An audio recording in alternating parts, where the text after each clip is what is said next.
Bonjour à tous, merci Darius de m'avoir proposé de participer à ce Somnoforum, le 15e, donc je suis ravie de faire partie des vôtres. Et merci à tous ceux qui sont survivants, qui sont restés pour m'écouter parler du bruxisme. En tout cas, pour les nouveautés du bruxisme, en fait, le bruxisme est un sujet d'actualité, mais c'est une pathologie qui existe depuis longtemps et qui a été traitée par différentes spécialités. C'est la médecine du sommeil, par cette prise en charge multidisciplinaire et transversale qui a permis d'élargir les horizons, de rapprocher les différents horizons de la prise en charge du bruxisme et d'apporter de nouveaux éléments dans la prise en charge et la conduite à tenir devant cette pathologie. En fait, on va s'occuper de bruxisme essentiellement pour les conséquences que ça produit sur la denture, notamment par la conséquence sur le syndrome douloureux que ça peut produire chez certains, et par l'altération de la qualité de sommeil et de ce fait de la qualité de vie. Il y a deux formes qui sont à prendre en considération, le bruxisme du sommeil et le bruxisme de l'éveil. Voilà.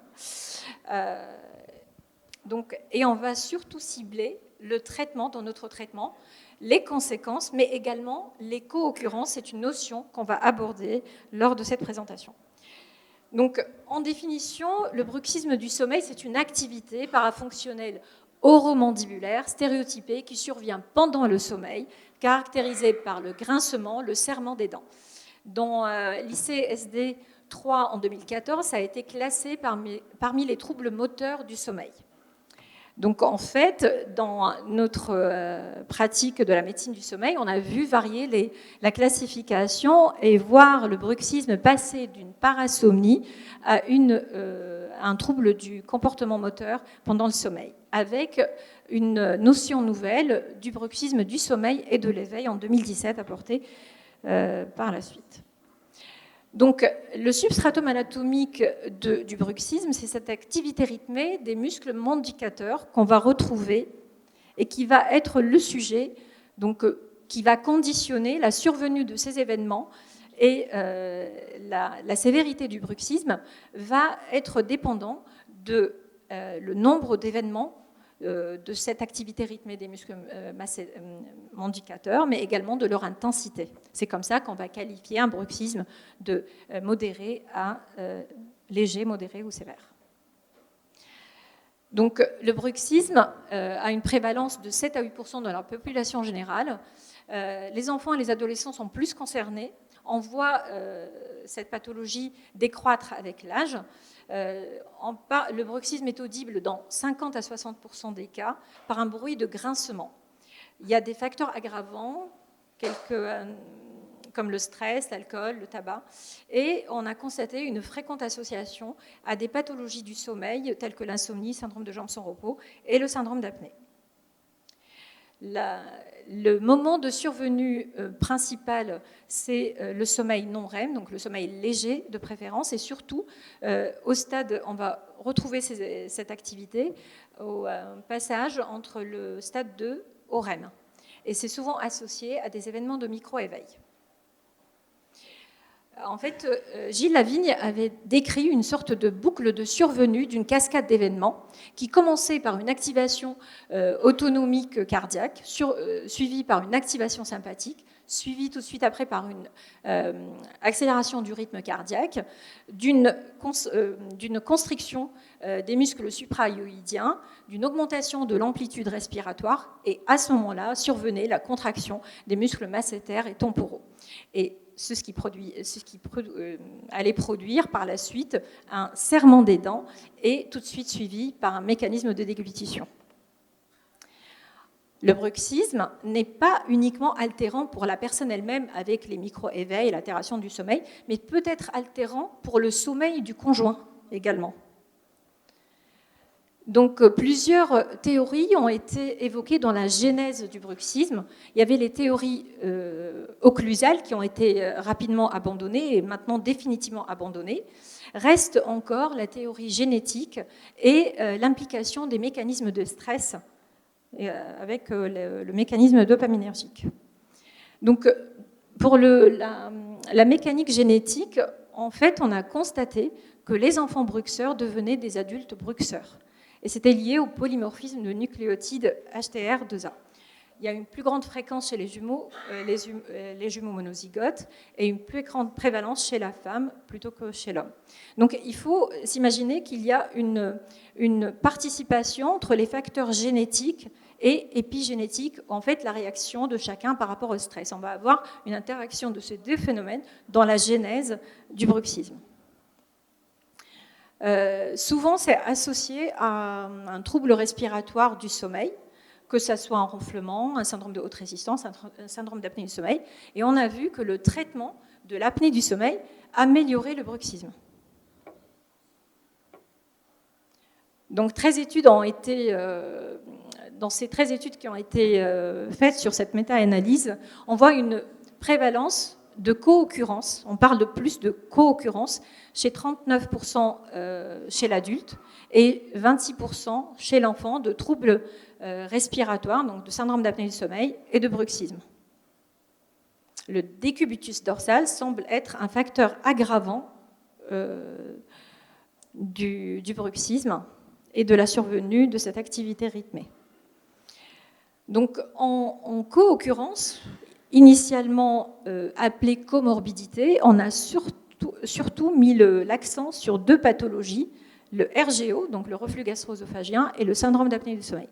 En fait, différentes théories ont été proposées initialement en parlant de mécanismes de protection des voies aériennes, aérodigestives même, du bruxisme dans le syndrome d'apnée du sommeil, en améliorant l'ouverture des VADS. Et en fait, les études récentes qui se sont intéressées à ce phénomène ont montré qu'on pouvait avoir des contractions, donc une activité rythmée qui survenait après un événement apnéique. Et là, en effet, on pouvait penser que ça pouvait être protecteur, mais que ça pouvait également précéder l'événement apnéique. Et dans ce cas-là, on ne peut pas parler d'événement protecteur, mais plutôt d'un événement précipitant. Donc c'est pour ça qu'on parle plus de co-occurrence pour la fréquence d'association entre ces différentes maladies. Donc le bruxisme du sommeil survient donc la nuit. Il est souvent multifactoriel. L'implication du stress, elle est présente parce que quand on dort mal, on va altérer son sommeil. C'est un facteur stressant. Il y a un changement des stades du sommeil. On a vu que ces modifications des stades du sommeil entraînaient une activation sympathique et on avait plus de mouvements corporels et une augmentation de cette activité rythmée des muscles et avec apparition de bruxisme. Dans la journée, c'est ce qui nous a permis d'étudier mieux l'implication du stress, c'est une sorte de soupape à émotions. En fait, on va déclencher une hyperoralité pour se rassurer et on va serrer les dents quand on est dans une situation stressante, on va serrer les dents et en fait, c'est cette boucle-là qui a permis de mieux connaître le bruxisme du sommeil et le bruxisme tout court de toutes les façons, bruxisme du sommeil, mais également bruxisme de l'éveil, par cette histoire de soupape d'émotions. Et comment fonctionne cette soupape d'émotions ? En fait, on va avoir le stress qui va entraîner une activation sympathique, augmentation de sécrétion des catécholamines d'un côté, et de l'autre côté, on va avoir un freinage parasympathique. Tout ceci se joue sur la mécanique de la peur, du stress, donc une activation au niveau limbique, au niveau de l'amygdale. On va avoir cette mécanique de la peur qui est déjà dans la petite enfance inscrite en nous, l'angoisse qui va générer une activation des muscles masséters, une activation de l'oralité, et on va se rassurer autour de tout ce qui est oral, comme chez l'enfant, par la succion et la tétée. Donc c'est une véritable boucle motrice qui s'est constituée vraiment dans le plus jeune âge et qui va devenir une sorte de rappel à chaque fois qu'on est exposé à une situation de stress. Et alors, dans ces études où on a étudié des IRM fonctionnels, on a vu que la mastication également, il y avait les mêmes zones qui s'exprimaient en même temps que les zones qu'on trouvait exprimées en cas de bruxisme. Donc la mastication ou le bruxisme mettait les mêmes zones en surexposition. Également, in vitro, sur les rats, quand on les exposait à du stress, ils commençaient à ranger la baguette qu'on leur tendait. Et c'est là où on a vu l'effet bénéfique du bruxisme, qui est une véritable soupape émotionnelle. Mais qu'est-ce qui va faire qu'on va parler de la soupape émotionnelle? C'est rassurant. Ça, c'est la fonction. Mais c'est la destruction dentaire ou c'est la douleur qui va faire que le bruxisme va devenir quelque chose de dysfonctionnel, de sévère, et va devenir une pathofonction. Donc on va sortir de cette fonction de soupape émotionnelle et on va aller jusqu'à la pathologie. Et cette pathologie, on est censé la détecter en consultation par le dépistage de signes d'usure de la denture, de l'hypertrophie des masséters, mais également de patients qui vont consulter pour des manifestations algiques orofaciales, temporales, céphalées, torticolis, parodontie et autres. On va avoir de véritables usures du plateau dentaire, donc des gens qui peuvent limer leur dentition. Alors, ils peuvent ne pas être algiques, ils peuvent ne pas avoir de plainte, mais ils ont une usure telle qu'on va pouvoir l'identifier et par la suite avoir une conduite à tenir adaptée. Donc, on peut également avoir un traitement orthodontique qui ne va pas suivre les attentes qu'on a, notamment chez l'enfant. Donc, il va avoir une interception pour un SAS, pour un trosse de l'enfant, et on va s'attendre qu'il s'améliore, mais en fait, il récidive parce qu'il a une activité de bruxisme sous-jacente. Donc, dans la démarche diagnostique, il faut partir dans notre examen, dans notre démarche, d'un bruxisme possible sans véritable répercussion, un bruxisme probable, et le confirmer par des examens paracliniques, donc la polysomnographie avec l'enregistrement, l'EMG des muscles masséters, ou plutôt une vidéo polysomnographie, c'est encore mieux. On va relever et scorer des événements toniques, phasiques ou mixtes. Et comme on l'a dit tout à l'heure, on va pouvoir voir si c'est sévère ou modéré en fonction de la fréquence et de la densité. Il y a d'autres...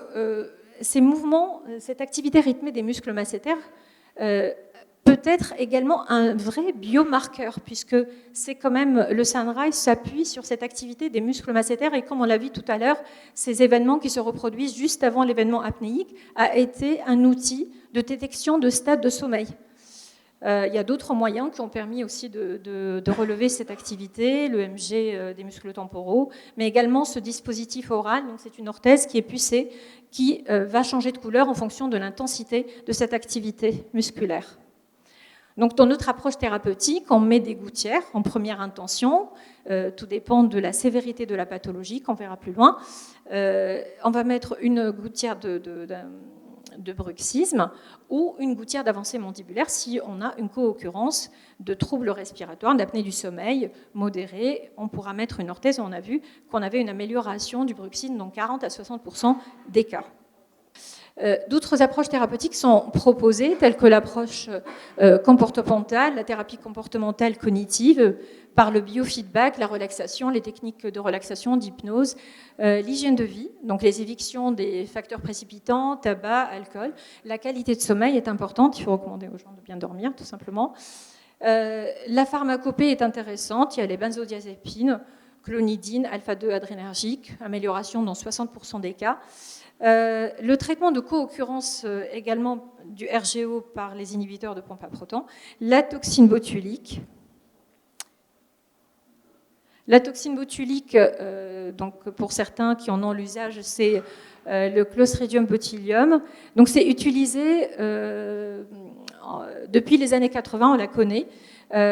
On connaît son action antalgique et anti-inflammatoire depuis les années 2000, et il y a près de 800 indications qui ont été identifiées en 2017. Depuis 20 ans, on injecte les bruxeurs en France, depuis une vingtaine d'années. Donc ce n'est pas une technique nouvelle. Il y a d'autres multiples indications ORL pour nous, le spasme de l'hémiphase, le blépharospasme, les paralysies faciales séquelaires, les torticolis, la migraine, enfin il y a plein d'indications, le trismus. En fait, le mode d'action et le site d'action, c'est la plaque motrice. On va inhiber la sécrétion d'acétylcholine et donc inhiber ainsi l'action au niveau de la plaque motrice. Donc, la toxine qu'on utilise, c'est la toxine A. Les contre-indications, c'est les maladies de motoneurones et les contre-indications habituelles, grossesse, allaitement.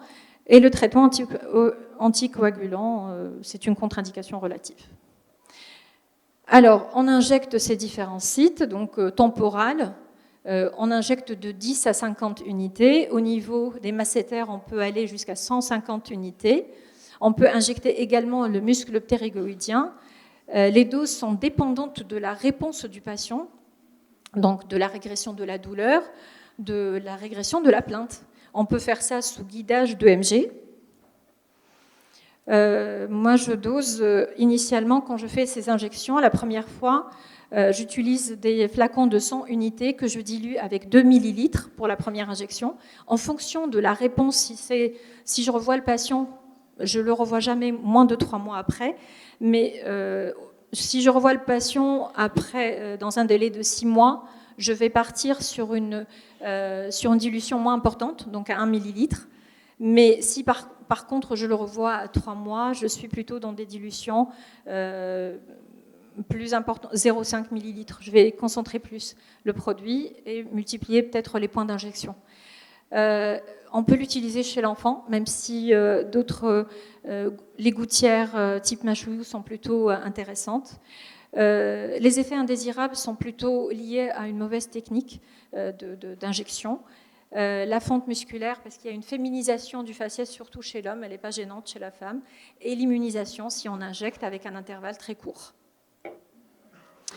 Ce qu'il faut savoir, pour finir, c'est qu'il faut savoir surtout détecter les éléments cliniques, donc la gêne occasionnée, la destruction à l'usure dentaire, la douleur, et relever des éléments polysomnographiques sur l'EMG des masséters avec cette intensité de l'activité rythmée des muscles.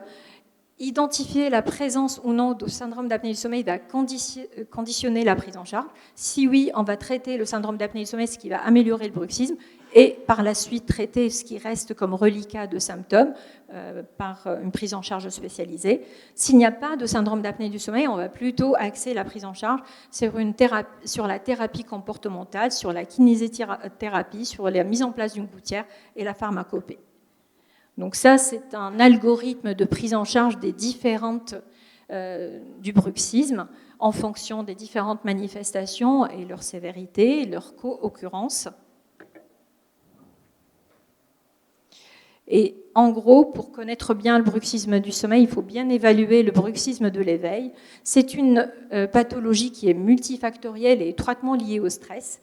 La polysomnographie avec l'EMG permet d'identifier et de bien lire cette activité rythmée des muscles masséters, et plus on donnera de l'attention à cette lecture, plus on connaîtra mieux ces éléments, ces indicateurs et ces biomarqueurs.